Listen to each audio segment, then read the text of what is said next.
Well, it's only two pretty faces and voices today. I am fresh off the haircut, but two pretty voices and faces. BK, we're switching off, right? BK is out, uh, going to a place. Hopefully, he's able to stay good, and don't do the things that Steve would do if he was going to the place that he's going to, or he'll do it. I don't even remember where he said he was going, to Yeah, be honest. he's heading to Denver, but it should be a good time for BK, and I know he's pissed because I know he's got all kind of Chiefs takes because hell, he keeps texting us all week, and the Chiefs finally played a preseason game. They've got another one coming up. We'll hit all of that stuff. I promise you because the season is here. But sir, I got to start here. Steve, I got to start with Travis Kelce. Travis Kelce did a little GQ shoot. Some interesting shots. Him with alligators, looking like he was in the Everglades. Him with traffic vest, looking like he was in the Village People. I mean, it was a lot. It was a lot going on. And Travis also went on to say a few things that I thought was interesting that he mentioned in said article. My man said Travis Kelce admits his NFL performance was impacted by his decision to venture into acting and being an entertainer. He said, I think I might have slipped a little bit because I did have a little bit more focus in trying to set myself up, and opportunities came up where I was so excited, and I just can't hide it. I had at that party, and sorry, where I was just so excited to venture into a new world of acting and being an entertainer. I don't say this as I shouldn't have done it. I'm just saying that my work ethic is such that I have so much pride in how I do things that I never want the product to tell off.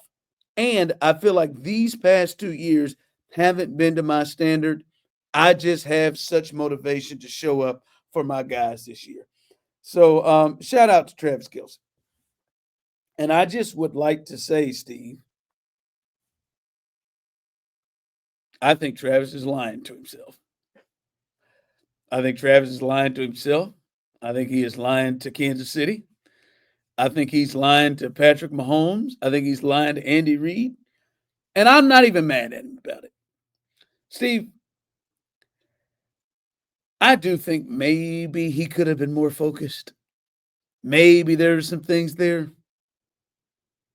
But Steve, I don't believe Travis Kelce wasn't running faster, wasn't able to elude people, wasn't able to separate like we saw the past couple of years because he was on tour with Taylor or because he was on them TV shows on FX. I don't think that is the case. All right. I think Travis turned 35 and Travis turned 34 and Travis got a little older. And maybe with the drop of what he dropped, 20, 25 pounds, maybe he feels a little bit lighter and he feels a little bit better, maybe a little bit. But I don't necessarily think that was the reason for his worst career numbers since his rookie year. And mind you, Steve, I would just like to say 97 and 823 with 3 touchdowns and a Pro Bowl selection is not the worst. It's not the worst. All right. But I don't think I would put as much weight personally into his extracurricular things because it ain't like that motherfucker ain't done chasing Kelce while he was playing the season. It ain't like he ain't been into extra things while he was playing the season. I think my man turned 35. And I think them knees and them hips were hurting a little bit more. And I don't really don't appreciate him pushing this on other things like Taylor.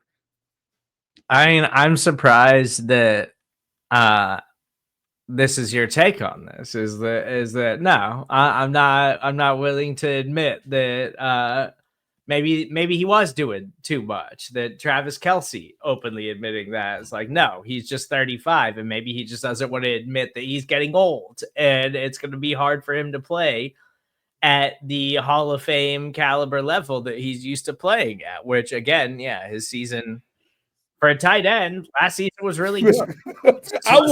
I will slam the button right now if that's what he did last year. I would slam it in a heartbeat. It's, I mean, but I do think there is something to the idea because, like, he had cameoed in some other like stupid space show or something at some point during an off season, and he did Happy Gilmore too, which is like a big production, and then that American Horror Story show, which I'm not a fan personally of those shows these days, but like it's a big production, which is probably like a daunting thing, and he was heavily involved in that season by everything that I could see. So like that's something that like that took probably months for him to shoot over the off season instead of vacationing and relaxing and still getting in like work and trying to make sure he was ready to go for the regular season. So maybe in his mind that is why he had. He's definitely telling himself that. Obviously he's getting old and he's going to slow down, and maybe he can bounce back a little bit this season. Instead of going for 850 yards, he manages to, sneak over 1,000 or something like that. But I don't think the Chiefs' approach to Travis Kelce is going to change at all this year. I think he's going to be heavily involved early in the season, especially if Rashee Rice is suspended. And down the stretch, he's going to be rotational with like Noah Gray, and then hopefully you just save him for the postseason to make sure his legs are fresh, because that's when it's going to matter. That's when he's going to come up. And that's all they need from him. They don't need him to be 5 years ago Travis Kelce. They need him to just be the special player that will show up in the biggest moments. That's all they need out of him this season. But listen, I understand, Steve. Our athletic careers ended. I think yours 6th or 7th grade. Mine ended in high school. They've ended a lot earlier than his did, and athletes have. But one thing that I know, talking to athletes, it is the hardest for them to come to grips with, like, slippage, right? And I think they will cling to anything that will be an excuse to the slippage at times. And again, I think he is still one of the top 5 to 10 tight ends in football. I think his season proved it. But Serda, the catches may be similar, but that is it.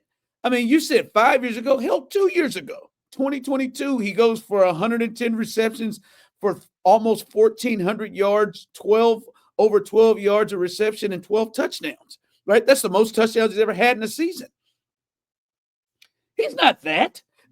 He's not that anymore. And not only is not that, it is a normal drop-off to go from that, Steve, to then, okay, the next year, 93 catches, but instead of 12 yards a catch, we're down at the 10.5 yards a catch, and he's at 984 yards with 5 touchdowns, to another drop from when you go from age 34 to 35, and now it is 97 catches. So the catches are there, but this time, instead of 97 for 1,000, it's 97 for 823, and your yards per catch, and this is where the age part comes in, jumps in from 10.6 to 8.5 per catch. I don't think that went down because his ass was doing America Horror or America, or what is it called? American Horror Story. Yeah, American Horror Story, right? It didn't slow down Stephanie, a.k.a. Lady Gaga. She still hit out a nice album when she was on there. That's fine. I just think the age has slowed him down, and it's cool, right? We'll see. He's going to be real pissed off that he lost all this weight and maybe cut some of this stuff down, and to him to still be sitting over there getting 800 yards. I guess for me, Serda, and maybe you answer, I don't expect to see a different from a physical, athletic standpoint. I don't expect to see a different Travis Kelce than what we've seen the last couple of years. I don't expect to see that. I mean, the days of him being like this insane athletic freak who can win downfield like a wide receiver and run away from people, break tackles, and run away for long touchdowns. Like, he can't do that anymore. That's okay. Like, but he's also still, I mean, he still steps ahead of like Jason Witten, who played till he was like 40, and Jason and Jason just looked like a statue out there in the last few years of his career. Like, he still has athleticism that can go toe to toe with most NFL tight ends. He's just not in the category of the guys that are the most special athletes in football anymore. And that's literally anyone who's at the age of 35 is probably saying that in the NFL. Yeah, like I said, I don't think we're about to, because he's maybe slightly. I mean, he's still doing Happy Gilmore and GQ photo shoots, but I don't think because he has maybe slowed that up that all of a sudden we're about to see him be a guy that can take a screen 30 yards again, or a guy that can run away from people like he used to. I think he'll be very similar to what he was last year. Now, I do think less focus will be on him, and maybe he'll get more openings, and the offensive line will be improved, and he'll get more openings. But I don't think we're about to see, now that he's fixed this. Now we're about to see Travis turn the clock back, because if he does that, then I'll scream steroids. I mean, and too, like, everything that he's had come out over the last like year and a half, nothing is as big as the week that he's had this week. Like, Taylor Swift on the podcast announcing her new album, like GQ cover, like none of that stuff. Sure, he's done Happy Gilmore premieres, and like none of that stuff is as big as what he's had happen this week. Like, I'm sure. I do think he's gonna have, like, I think he's gonna be fine. Like, if he stepped 1,000 yards this year, I think everybody would sign up for that. He's going to be one of the best tight ends. He's just no longer one of the best weapons. Like, there was a run there where he was one of the best. He was putting up Jamar Chase numbers. He's got a 112 for like 1,400 plus 10 touchdown season in there somewhere. That's it. We move past that. And that generally happens when you turn 35, going to 36 in the NFL, and you've played as many games as he's played. All right. I did say this, that I do think will improve Travis Kelce's production. I think the offensive line, I do think he lost out a lot.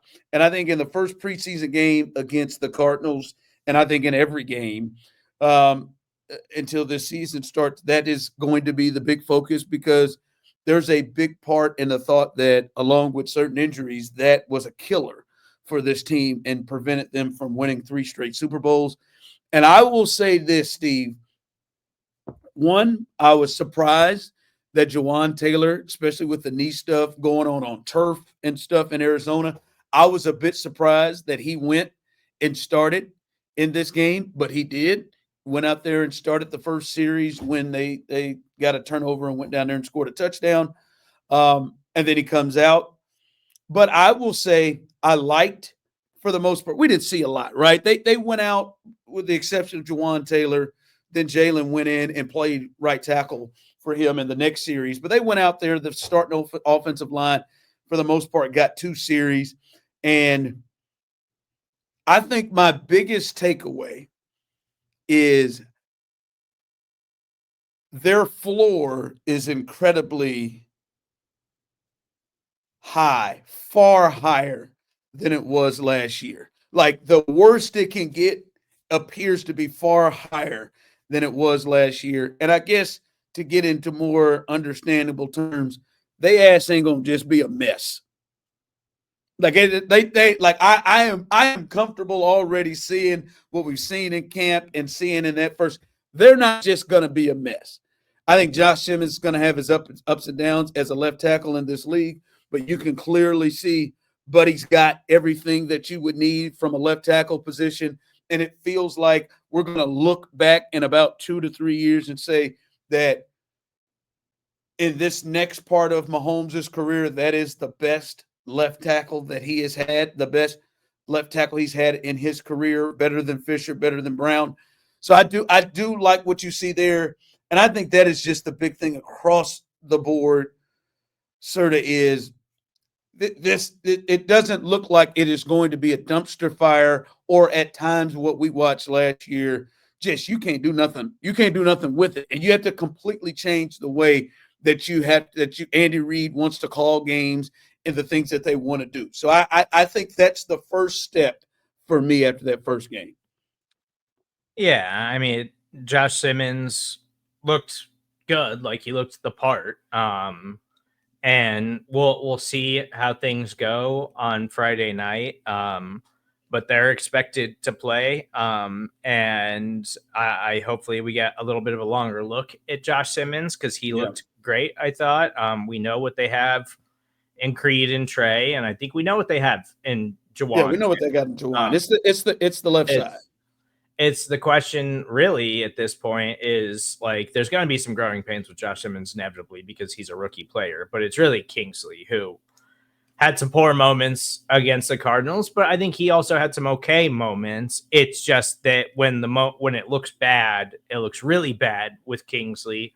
And so then it's a question of like, is Jalen Moore a better option at left guard for the Chiefs? And so I agree with you in the idea that like, yes, I think having Jalen Moore as an option to go there and then, still affording the Chiefs the opportunity, like if something happens to one of your tackles, you can pop Jalen Moore to either side and then move Kingsley back in at left guard.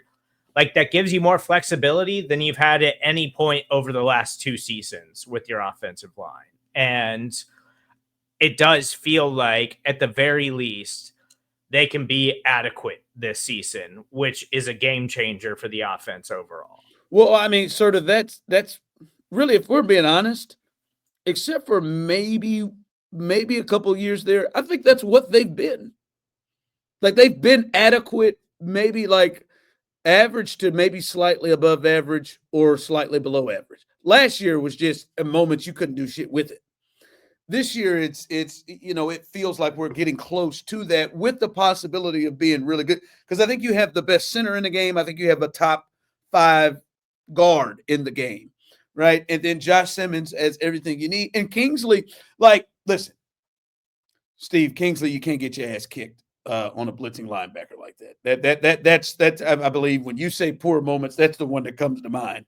Yes. I don't know who that was. I don't know what kind of off balance you. It was Mac Wilson. I don't know what kind of off balance you got, but you got your ass kicked. Now, I will at least say he got enough of Mac and stayed in front of him enough that it was not a situation in which Gardner Minshew couldn't figure out a way to move, which at times last year, Mahomes, it was just guys getting their ass kicked so quickly that Mahomes couldn't even do nothing, right? He was able to roll out, and that wasn't a sack, but that was a bad look. And I do think he had better moments and was all right the rest of the way. That was the one that really stuck out. That was really bad.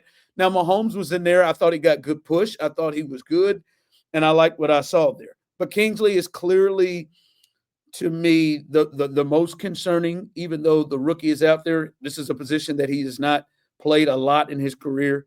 But I still feel with even him in there. And like you said, the with the floor part, the options that they have, it's not Caliendo. Like the options they have are they can move Jalen Moore in there, and the floor is still really low. So I think this offensive line has a chance to be an above average offensive line, but at worst, their floor is not what we saw last year or what we saw in the Tampa Bay Super Bowl season, where you just had to work around it and you had to change the game plan. And you were forced into a quick game and forced into doing things that you didn't want to do.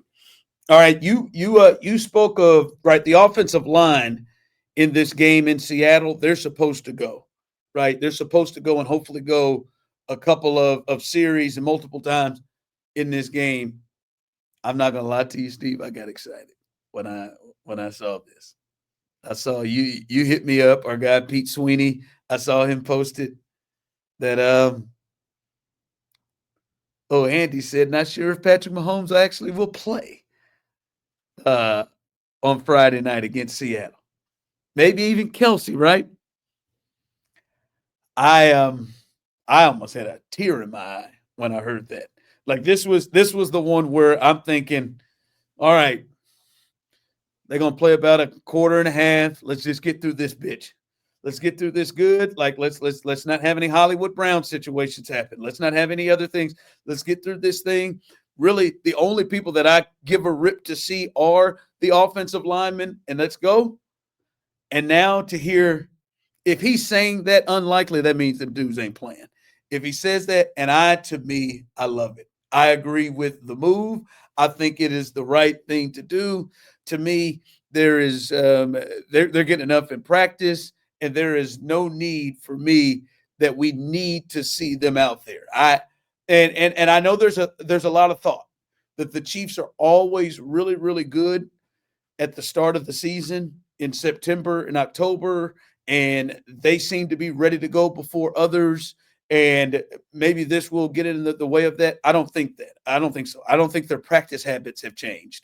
I think they always have a harder camp than other teams. And for me, I think this is the right move. I don't need to see Mahomes, Kelce Jones. I don't need to see Trent McDuffie. I don't need to see Nick Bolton. I don't need to see I don't need to see Worthy. I don't need to see a lot of these cats until they go to Brazil, personally. Yeah.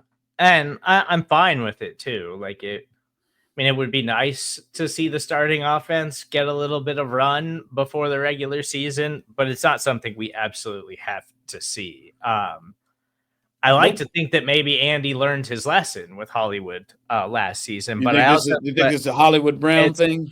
No, in my opinion, it's more likely that they're annoyed they have to play at 9 p.m. In Seattle on Friday night. Like I would be willing to bet that it has more to do with the time and the schedule of the game that is annoying them more than it is they just don't want to play their starters. I think the players are pissed off that they have to play that late for a preseason game because they're like, what the hell is this? We already got to go to 7 Brazil. o'clock there. We already got to travel all over the place. We've been busting our ass all throughout training camp, and now we're playing a 9 p.m. kickoff. Like I don't think that has anything to do with it. By the time we get back to the hotel, you're telling me it's going to be like 1:30 in the morning. That has nothing to do with it, Steve. Because they have another game after decided it. They all of a sudden they want to flex preseason games to prime time West Coast time. Like, Shut up. I think a lot of people are annoyed about this. I think it has something to do with it. Who do you think's annoyed? Have you? Patrick Mahomes has been commenting on things. Oh about my God! Like Patrick Mahomes is not thrilled about the start time of this game.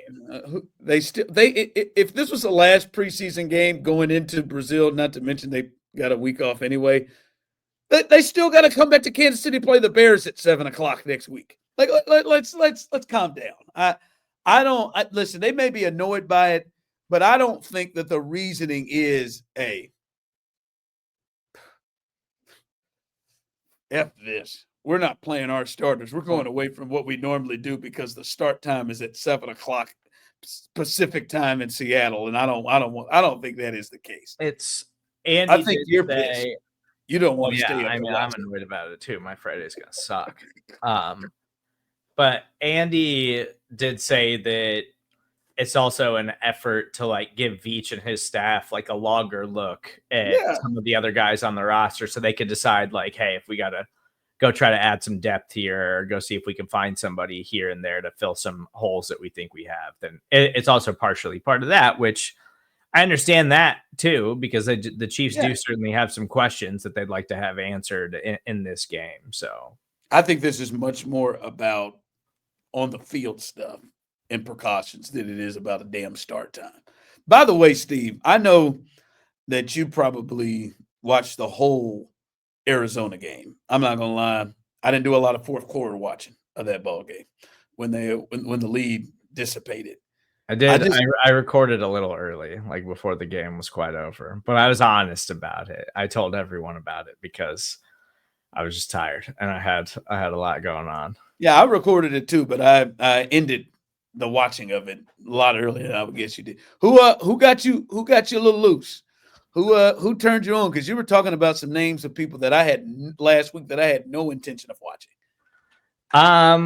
I think the wide receiver room I thought was impressive. Tyquan Thornton and Jason Brownlee, like I thought looked good. Like Brownlee, the early touchdown, but um, he's a guy that's always been kind of like a training camp superstar going back to his Yes. days with the Jets.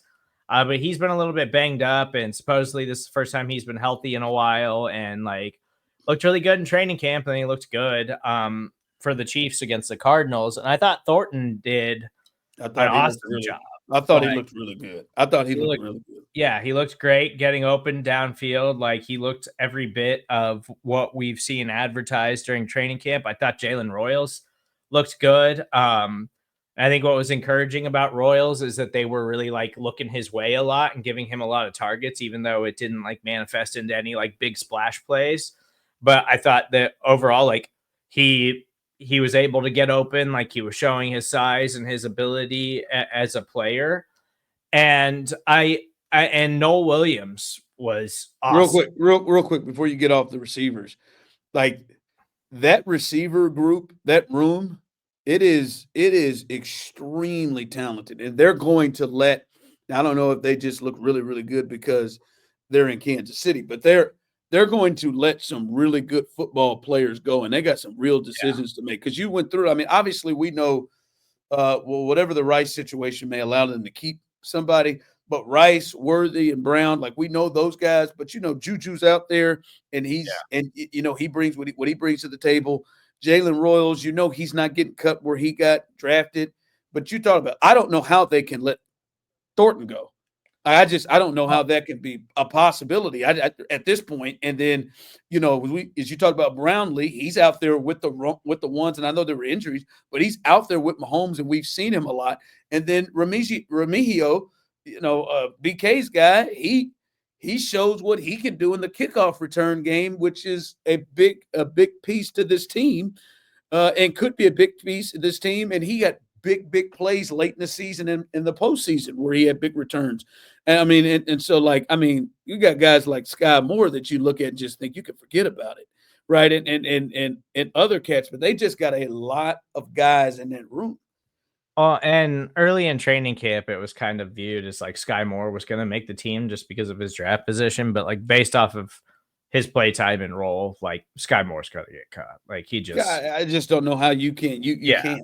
Tyquan Thornton just looks like not only is he a depth player, like he looks like a player that's legitimately going to be in the rotation and like in the mix. For the Chiefs. Great size, and all that, So yeah, I think they were really impressive. Yeah, Nico had that long return, and like I don't see how you can cut Nico at this point, because every time he's gotten an opportunity, like his effort translates into production for the Chiefs. Like he belongs on the roster so much more than Sky Moore does at this point. So I think all those guys should be on the team. I thought they were all really impressive. But yeah, so as far as like the defensive guys go, I was trying to key in on the rookies a little bit. Jaden Hicks, second-year player. I thought Jaden Hicks was awesome. He missed that open field tackle, but like overall, like I just thought that, especially after the initial depth chart, like they had Hicks behind Shamari Connor, which we all knew was ridiculous. Like Hicks is going to be a huge part of the Chiefs defense this season, and him getting so many snaps in a preseason game. That's what I was going to say. How about how long him and Cook played? That was interesting. Well, I think some of that is a product of lack of depth in the safety room. Yeah. And also, I think because they're young players, because they're used to having the veterans of like Justin Reid or Tyrann Mathieu, like in that safety mix. And like these guys need the reps. Like they need the opportunity. They need every rep they can get to prove that those guys are going to be like the back end foundation of the secondary. And then Noel Williams was awesome. Like Noel Williams did enough in the preseason that he was a little bit more in the mix, like come practice this week for the Chiefs, and he deservedly so. Like he looked great. Like he was out there just flying around, like giving you everything that you want as a Chiefs cornerback. Like they always target these guys that want to go out there and hit and tackle, and Noel Williams did every bit of that. Like he was awesome against the Cardinals. No, I saw a little bit of him. And they're like, those are areas where they're going to have to kind of find some depth, right? Mike Edwards is back there in that secondary, just some of the depth pieces. And, hopefully Christian Fulton can get himself back. He's got a little bit of time. He hasn't been able, we hadn't really seen a lot of him. But as we watched last year, like that is that part of the defense you got to have depth at. And, they're going to have guys fill roles there. And one thing I do love about Spags, I have my issues with him on Shamari Connor is he is not afraid to play young guys, and he will have them ready. And I do like what we're seeing from them. So we'll see what happens. The thought would have been the Seattle game would have been a game that would have been more closer to the dress rehearsal. I don't get the sense, even though it's the only home preseason game, that Patrick Mahomes and them are going to roll out against the Bears the week before. But I'm good with it. I'm good with it. I do have one other thing that I thought was important, and it's the running back rotation. Because we've heard so much about Brashard Smith. And listen, I like what Brashard Smith brings to the table. Like, I like his ability as a pass catcher. But I also kept saying all off season, because there's a lot of people, specifically like fantasy people, just speculating, Brashard Smith, what's he going to bring to the table and like do this and do that. And I've just been sitting here saying, like, Pacheco's the guy. Kareem Hunt's going to be heavily in the mix. And I think the Chiefs really think they could turn Elijah Mitchell into a Jerick McKinnon, Samaje Perine type of player as long as they can keep him healthy. And the Chiefs did that with Jerick McKinnon. I think they're confident with their staff and everything. And instead of a 3-down work role like he had in San Francisco, having 15 to 20% of the snaps in a limited role as a pass catcher and running back, I think they believe they can get. I think a lot of people thought that's what the role Smith was going to fill. Yeah, and Brashard Smith played late into the game. He's just not going to crack the rotation, and even more so, Carson Steele was pretty clearly ahead of Brashard Smith in the pecking order. I just don't I don't think that Brashard Smith is in danger of getting cut or anything like that, because I've seen people speculate that. I think that's absurd. But I just think we should have really tempered expectations of what he was going to do, because I thought this running back rotation, even though we kind of wanted them to draft one of these high profile guys this year in the draft, I still think that they believe this running back room has a better rotation than it did at any point last season. And this is what it's going to be in the regular season. So all the Brashard Smith hype was just a little over the top. Well, I just don't know that's going to come immediately. But I could see later on in the season, who knows what happens, injuries, whatever. I could see later on in the season he had more of an impact. But no, I've always liked Elijah Mitchell. And I was a bit surprised. I thought they were going to bring him in to fill the Kareem Hunt role. And they've got themselves a stable there where they have 3 guys at the very least that you could give 15 to 20 carries to if you wanted to in a game. I don't think they plan to do that, but I think they have that if they want to. And I like what they've done there. Big one in Seattle. Hopefully they really pound up on the salmon. I mean, they got some great salmon. They got great salmon. I've never been to Seattle, but I'm not either. That's a place I want to go. You know what? Let's get tickets. Let's go. Okay, let's just do it. Nah, I can't. I'm going to Turks and Caicos. We are out.